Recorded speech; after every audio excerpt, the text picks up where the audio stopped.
श्री शिवाय नमस्तु भयम। दोस्तों, आप सभी को माघी पूर्णिमा, माघ मास पूर्णिमा की ढेरों शुभकामनाएं। प्रिय दर्शकों, आज हम बात करेंगे माघी पूर्णिमा के विषय में। बड़ी पूर्णिमा महत्वपूर्ण एक तो इसीलिए क्योंकि माघ मास की पूर्णिमा है, माघ स्नान की पूर्णता होगी, माघ मास पूर्ण होगा। माघ स्नान अपने आप में महत्वपूर्ण होता है। ये जो पूर्णिमा है, माघी पूर्णिमा, इसे अत्यंत पुण्यदायी कहा गया है। कहते हैं कि इस दिन सभी देवता त्रिवेणी संगम पर स्नान करने के लिए स्वयं पृथ्वी पर आते हैं। इससे बड़ा दिन क्या होगा साहब, जिस दिन देवक भी पृथ्वी पर लौट कर आते हैं और संगम पर स्नान करते हैं। इसीलिए इसका महत्व बहुत अधिक है। इस दिन का जो स्नान है बड़ा पुण्यदायी है। कैसे करना चाहिए वो स्नान, क्या उसकी विधि होनी चाहिए? जो संगम नहीं जा सकते, गंगा जी नहीं जा सकते, वो घर पर कैसे स्नान करेंगे? पहला प्रश्न ये बताएंगे। दूसरा, इस तिथि पर दान का बड़ा महत्व है। शास्त्र कहते हैं कि इस दिन किया गया दान आपको अत्यंत पुण्य प्रदान करता है। इस दिन किया गया दान आपके जीवन को परिवर्तित करने की क्षमता रखता है। उससे जो पुण्य प्राप्त होता है, उससे आपकी आर्थिक बदहाली दूर होती है, पारिवारिक परेशानियां हैं वो दूर होती है, मानसिक क्लेश है वो दूर होता है। इस दिन का चंद्र दर्शन बहुत उत्तम है। इस दिन लक्ष्मी की विशेष रूप से की जानी चाहिए। क्यों करनी चाहिए? शास्त्रों में क्या लिखा है, किस पुराण में क्या लिखा है, नारद पुराण क्या कहता है, बताऊंगा इसी वीडियो के माध्यम से। इस दिन सायंकाल को एक दीपदान अवश्य करना चाहिए। वो किसके लिए करना चाहिए और कब करना चाहिए? आप जानते हैं यह तिथि साधारण नहीं है। यह मां लक्ष्मी की प्राप्ति कराने के लिए सबसे उत्तम दिन है। साथ ही 3 महाविदों में से जो तीसरी महाविद्या है, उनकी पूजा इस दिन बहुत महत्वपूर्ण होती है। अभी तक देखा होगा पूर्णिमा पर भगवान नारायण की पूजा होती है, सत्यनारायण कथा और व्रत होता है। आप जानते हैं कि भगवान शंकर की पूजा इस दिन बहुत अधिक कल्याणकारी है। नारद पुराण में वर्णन आता है कि भगवान शंकर की जो इस दिन पूजा करता है वह मनवांछित फल की प्राप्ति करता है। कैसे करनी चाहिए पूजा? जल कैसे अर्पित करना है, क्या उसमें डालनी है, जो पुराण में लिखा है वो आपको बताऊंगा।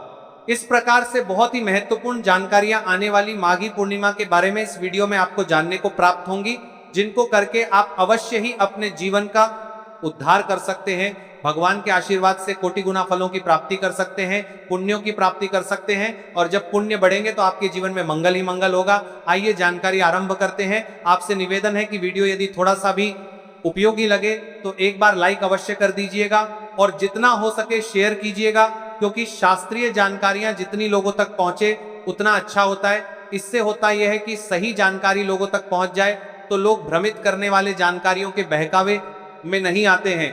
अपने माघ स्नान को सफल बनाने के लिए और भगवान नारायण का आशीर्वाद प्राप्त करने के लिए कमेंट बॉक्स में अवश्य लिखिएगा ओम नमो भगवते वासुदेवाय या ओम नमो नारायण। भगवान नारायण की कृपा से आपके सभी मनोरथ सिद्ध होंगे। यूट्यूब चैनल ज्ञान की बाटे का संसार धार्मिक, हम यहाँ पर सभी और त्योहारों की सही शास्त्रीय जानकारी प्रदान करते हैं। ज्योतिष शास्त्र और पंचांग के आधार पर आपको बताते हैं कौन सी तिथि कब है, व्रत आदि कब करना है, क्या विधि है, क्या नियम है और क्या गलती नहीं करनी है।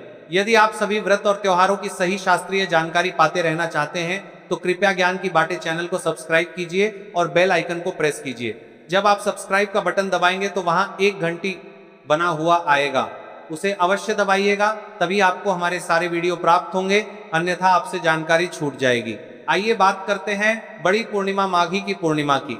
प्रिय दर्शकों, माघी की पूर्णिमा बहुत बड़ी और बहुत महत्वपूर्ण होती है। यह बहुत अधिक पुण्य देने वाली होती है।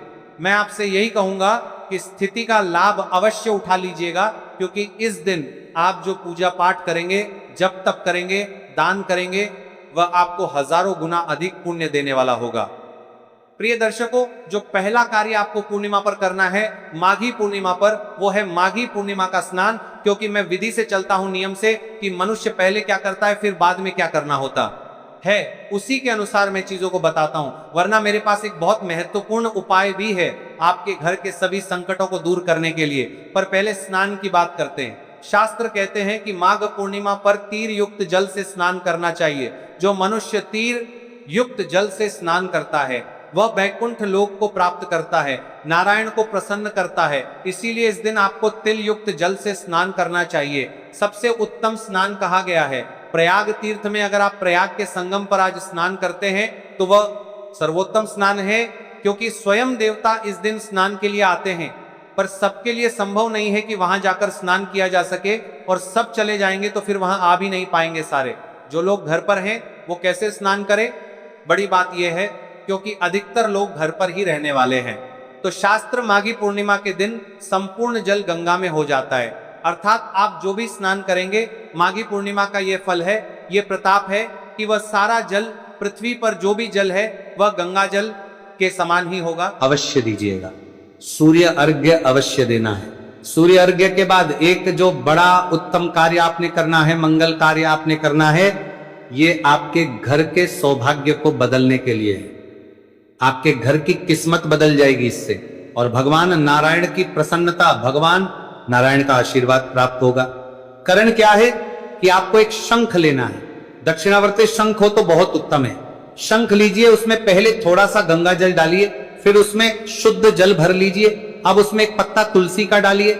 ये चीजें डालनी है आपने शंख में, पहले गंगा जल, फिर शुद्ध जल और तुलसी का पत्ता। अब शंख को आप भगवान नारायण के ऊपर, भगवान नारायण का जो भी स्वरूप आपके पास है, चाहे लड्डू गोपाल की प्रतिमा है, चाहे शालिग्राम भगवान है, या भगवान नारायण की कोई तस्वीर है, उनके या तो 3 बार घुमाइएगा, या तो 7 बार घुमाइएगा, और या तो 11 बार घुमाइएगा। इस प्रकार आपने घुमाना है। प्रतिमा है आपके पास तो प्रतिमा के ऊपर, और अगर आपके पास तस्वीर है तो भगवान की तस्वीर के ऊपर। और उसके बाद ये जो जल है ना, इसके छींटे पूरे घर में दीजिएगा, और जितने भी परिवार के सदस्य हैं सबके ऊपर इस जल के छींटे दीजिएगा। ये कार्य आपकी किस्मत को बदल देंगे, आपकी किस्मत बदलेगी। घर में कोई होगी वो सब बाहर चली जाएगी, आपकी किस्मत में कोई नेगेटिविटी होगी वो सब बाहर चली जाएगी। इस कार्य को इस पूर्णिमा पर आपको अवश्य करना चाहिए, ये आपके परिवार की भलाई के लिए है। नारद पुराण में वर्णन आता है कि माघ मास की पूर्णिमा के दिन यदि मनुष्य तिल या सूती कपड़े या कंबल या आभूषण, रत्न, सर की टोपी, पगड़ी, उपाधान अर्थात जूते, ये सब अपनी सामर्थ्य के अनुसार दान करता है, तो पुराण कहता है कि इससे मनुष्य को स्वर्गलोक के सुख की प्राप्ति होती है। तो ये दान की वस्तुएं हैं जो नारद पुराण में वर्णित हैं। मैं फिर से एक बार बता दूं, तिल, काले तिल विशेष महत्वपूर्ण होती है। तिल का दान इस दिन बड़ा कल्याणकारी है, तो तिल का दान कीजिएगा। तिल, जूते, कंबल या सूती कपड़े या स्वर्ण दान, रत्न, आभूषण का दान, ये सब मनुष्य को दान करना चाहिए। और कितना करना चाहिए? सामर्थ्य के अनुसार, आपके वैभव के अनुसार। सीधा लिखा है पुराण में कि जितना भगवान ने दिया उसके अनुसार दान दीजिए। कोई अधिक पैसे वाला है उसको अधिक दान करना चाहिए, जिसका पैसे की कमी है तो अपने सामर्थ्य के अनुसार करें, लेकिन सामर्थ्य के अनुसार दिया गया दान ही फलित होता है, इसका हमेशा ध्यान रखना चाहिए। तो इससे ये दान देना है। किसको दान देना है? सबसे पहले ब्राह्मण को दान देना है। उसके बाद आप किसी गरीब की सहायता के लिए दे सकते हैं, कहीं अनाथालय में दे सकते हैं, वृद्ध आश्रम में दे सकते हैं, या आपके आसपास कोई साधु हैं, महाराज हैं, उनको दे सकते हैं। और जो वस्तु आदि ना ला पाए उनके लिए शास्त्र कहते हैं कि आप धन दान दीजिए, अर्थात पैसे का दान दीजिए। पर आपने आज दान अवश्य करना है। जब ब्राह्मण का चुनाव करें तो किसी वेद पारिवारिक ब्राह्मण को दीजिए। पारिवारिक अर्थात जिसके पास खाने वाले लोग हों, या जो वेद पाठी हो, वेदों का अध्ययन करता हो और सदाचारी ब्राह्मण हो। ऐसा करने से क्या होगा? आपको स्वर्ग लोक के सुखों की प्राप्ति होगी। जब तक मनुष्य इस पृथ्वी पर रहेगा उसकी सभी इच्छाएं पूर्ण होती हैं, और जब मनुष्य इस लोक से परलोक जाता है तो वहां आपको स्वर्ग की प्राप्ति होती है, सभी सुख सुविधाओं की प्राप्ति होती है। नारद पुराण में वर्णन आता है कि जो इस दिन भगवान शंकर की विधि विधान से पूजा करता है, वह अश्वमेध यज्ञ का फल पाकर विष्णु जी के लोक में प्रतिष्ठित होता है, अर्थात उसे मोक्ष की प्राप्ति होती है। ये मैं बात कर रहा हूं नारद पुराण की। और वर्णन किसका आ रहा है? शिव जी की पूजा का। शिव जी की पूजा कैसे करनी है? विधि विधान से करनी है। मैं बताता हूं आपको कैसे पूजा करेंगे। देखिए, अधिक कुछ ना कर पाए तो केवल इतना कीजिए कि पंचाक्षरी मंत्र बोलिएगा। 1 लोटा भगवान शंकर को अर्पित कीजिएगा। ओम नमः शिवाय, ओम नमः शिवाय, ओम नमः शिवाय, ये बोलते हुए 1 लोटा जल भगवान शंकर को अर्पित कीजिएगा। फिर कच्चा दूध लीजिएगा और 1 लोटा कच्चे दूध से भगवान शंकर को अर्पित कीजिएगा। और फिर पुनः शुद्ध जल से भगवान को स्नान कराइएगा। इस प्रकार से ये 3 लोटे आपने अर्पित करने हैं। 1 लोटा जल, फिर कच्चा दूध और फिर जल। जल जो आप चढ़ाएंगे ना उसमें गंगा जल मिला होना चाहिए, ये ध्यान दीजिएगा। तो माघी पर आपको ये कर्म करना है और इससे भगवान नारायण का लोक आपको प्राप्त होता है, मोक्ष की प्राप्ति होती है। ये नारद पुराण में वर्णन है। पुराण कहते हैं कि ऐसा करने से आपको अश्वमेध यज्ञ का पुण्य लाभ होता है, अश्वमेध यज्ञ का फल प्राप्त होता है। माता लक्ष्मी की उत्पत्ति अर्थात उनका जो प्रादुर्भाव है ना, वो प्रिय भक्तों पूर्णिमा तिथि के दिन ही कहा गया है। इसीलिए ये वो दिन है जो माता लक्ष्मी की प्राप्ति के लिए आपके लिए सबसे उत्तम होगा। तो माघी पूर्णिमा के दिन रात्रि को जब चंद्रोदित होगा उस समय आप कच्चे दूध से चंद्रमा को अर्घ्य दीजिएगा। ये माता लक्ष्मी की प्रसन्नता के लिए और चंद्रमा का आशीर्वाद प्राप्त करने के लिए पुराणों में वर्णित एक बहुत ही उत्तम उपाय है। और इसी दिन को जब सूर्यास्त हो जाए ना, तो सूर्यास्त के बाद माता लक्ष्मी के निमित्त तिल के तेल का या घी का एक दीपक जलाना है आपको अपने घर के मुख्य द्वार। इससे माता लक्ष्मी का आगमन होगा, आपके घर में मां लक्ष्मी आएंगी और आपको खूब धन की प्राप्ति होगी। ये माघी पूर्णिमा पर आपको अवश्य करना चाहिए। माघी की पूर्णिमा पर कुछ दान मैंने आरंभ में बता दिए थे, कुछ जो और महत्वपूर्ण है। इस दिन आप तिल गुड़ के लड्डू का दान करें, बड़ा उत्तम रहेगा। आप भंडारे अन्न का दान करें, बड़ा उत्तम रहेगा। इस दिन आप गाय को चारा खिलाएं, पक्षियों को दाना डालें, चींटियों को उनका भोजन दें। ये कार्य जो बहुत छोटे छोटे हैं लेकिन ये भी इस दिन बहुत अधिक पुण्य देने वाले होंगे, तो ये कार्य आप कर सकते हैं, इनको कीजिएगा। एक महत्वपूर्ण बात जो आगे रह गई है वो ये कि जो गुप्त नवरात्रि अभी चल भी रही है, तो गुप्त नवरात्रि में जो तीसरी महाविद्या है, 10 महाविद्याएं हैं, उनमें से जो तीसरी है ना, उनका नाम होता माता ललिता। इनकी जो उत्पत्ति है ना, वो भी शास्त्रों में इसी माघी पूर्णिमा पर ही हुई थी, ऐसा वर्णन आता है। और माता ललिता जो है वो मोक्ष और धन संपत्ति, दौलत और ऐश्वर्य प्रदान करने वाली है। तो इसीलिए इनके निमित्त इसके दिन आपको, माघी पूर्णिमा के दिन आपको श्री यंत्र की पूजा करनी चाहिए। तो इस दिन आप सूर्यास्त होने के बाद ये पूजा होगी। सूर्यास्त होने के बाद ध्यान दीजिएगा, सूर्यास्त होने के बाद श्री यंत्र की पूजा कीजिएगा। ये पूजा को धन, संपत्ति, ऐश्वर्य, वैभव सब कुछ देगी। तो ये पूजा कर लीजिएगा। और अगर आपके पास ये ना हो, श्री यंत्र वैसे तो मिल जाता है सभी पूजा पाठ के दुकानों पर, अभी समय है, आप मंगवा लीजिएगा। और अगर ना मंगवा पाए तो आप माता पार्वती का पूजन कर लीजिएगा। माता पार्वती का पूजन उसी प्रकार से पुष्प से स्नान कराइए, वस्त्र अर्पित कीजिए, धूप दीप नैवेद्य अर्पित कीजिए। जो सबसे बड़ा काम आपको करना है इस दिन वो है, एक मंत्र बता रहा हूं, महालक्ष्मी का बीज मंत्र है। वो मंत्र है श्रीम। श्रीम जो मंत्र है उसकी कम से कम 1 माला नहीं तो 5 माला करने का प्रयास कीजिए। बहुत थोड़ा सा समय लगेगा उसको करने में। ये मंत्र आपकी किस्मत बदलने वाला होगा।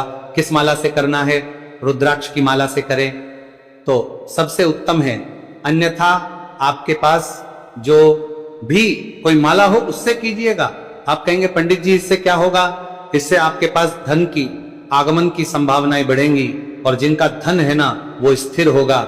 धन आता भी और स्थिर भी होता है। इसके लिए आपको ये मंत्र जप करना चाहिए। ये माघी पूर्णिमा है।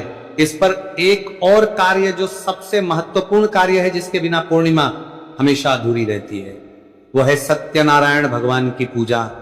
सत्यनारायण भगवान की पूजा कीजिएगा। सत्यनारायण भगवान की कथा 5 अध्यायी कथा है, वो अवश्य सुनिएगा। सत्यनारायण भगवान की पूजा वही 4 से होती है, मैंने पहले भी बताई है। आगे मैं पूर्णिमा का एक और पूजा विधि का वीडियो डालूंगा, उसमें अवश्य ही इसकी जानकारी दूंगा कि कैसे आप 4 से सत्यनारायण भगवान की पूजा और 5 अध्याय कथा अवश्य सुनिएगा। वो हम आपको अपने चैनल पे सदा अपलोड करते हैं, वो मैं पूर्णिमा से पहले ही अपलोड कर दूंगा। और जो लोग हमारे साथ व्हाट्सएप पे जुड़े हैं उनके मोबाइल पर मैं समय से भेज भी दूंगा। सत्यनारायण भगवान की पूजा जो है, पुराणों में इसकी महिमा बहुत अधिक कही गई है और कलयुग में तो भगवान सत्यनारायण सब कुछ देने वाले हैं, इसीलिए आपको सत्यनारायण की पूजा अवश्य ही करनी चाहिए। अब प्रश्न उठता है, पंडित जी ये माघी पूर्णिमा है, कब? इस बार तो बड़ा संशय उत्पन्न हो रहा है, क्या करें? देखिए, इस चतुर्दशी का छा हो गया है, 14 का छा हो गया है। इस कारण से पूर्णिमा तिथि जो है वो 1 फरवरी को मनाई जाएगी, क्योंकि पूर्णिमा की शुरुआत हो रही है 1 फरवरी को प्रातः 5:52 पर सूर्योदय से पहले ही तो उदय तिथि मान के अनुसार 1 फरवरी को पूर्णिमा है, 1 को ही मनाई जाएगी। प्रिय दर्शकों, इस दिन रवि पुष्य योग भी बन रहा है। ये योग यूं तो भक्ति के लिए बहुत उत्तम है, दान पुण्य के लिए बहुत उत्तम है, लेकिन इसमें कोई भी शुभ मांगलिक कार्य नहीं करना चाहिए। इसको देव का श्राप है। इसमें किया गया कार्य कभी फलित नहीं होता। इसीलिए कोई नई वस्तु खरीदने का सोच रहे हैं तो ना खरीदें। कुछ भवन निर्माण का कुछ मुहूर्त कर रहे हैं या कोई अन्य मुहूर्त करना चाह रहे हैं शुभ मांगलिक कार्यों के लिए, तो कोई भी ऐसा मुहूर्त इस दिन ना कीजिएगा ये सोच के कर लें कि पूर्णिमा है। नहीं, इस दिन रवि पुष्प नक्षत्र योग है, इसमें किया गया कार्य कभी सफल नहीं होता, तो इससे बचिएगा। इस दिन भद्रा भी है, इसीलिए भी बचिएगा, और सायंकाल को राहु काल का समय भी रहेगा। तो यह दिन शुभ मांगलिक कार्य, नए कार्य शुरू करने के लिए उत्तम नहीं है, पर पुण्य भक्ति के लिए श्रेष्ठतम है। पुराणों में भर भर के महिमा कही गई है। खूब दान पुण्य कीजिए, स्नान कीजिए, कल्याणकारी है।